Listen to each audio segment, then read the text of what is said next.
Nak jual rumah, kena tahu seni letak harga yang betul supaya cepat laku. Ramai penjual fikir macam ni kan, letak tinggi sikit, harap dapat untung lebih. Tapi, tunggu dulu. Strategi ni sebenarnya boleh makan diri. Jom kita tengok kenapa.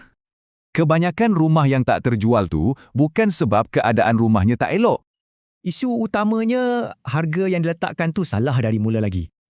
Tempoh masa ni, 14 hingga 30 hari, adalah yang paling penting dalam keseluruhan proses jualan.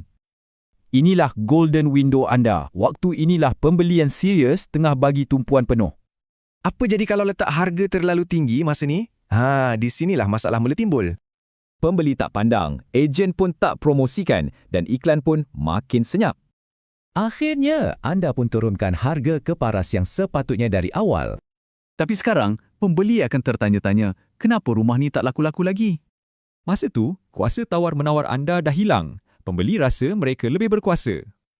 Okey, letak harga yang betul tu bukan maksudnya jual dengan harga murah ya. Ia bermakna harga anda mesti ikut data jualan sebenar, bukan benda-benda ni. Pembeli takkan bayar untuk harga yang jiran anda letak, kenangan anda atau kos ubah suai. Jadi, satu-satunya panduan yang betul ialah harga transaksi sebenar untuk rumah yang serupa. Langkah paling penting sebenarnya berlaku sebelum anda iklankan rumah lagi. Prosesnya mudah. Kaji harga jualan sebenar, tetapkan harga ikut pasaran, baru iklankan. Jadi, kalau tak nak rumah anda tersadai berbulan-bulan, pastikan keputusan harga anda tepat.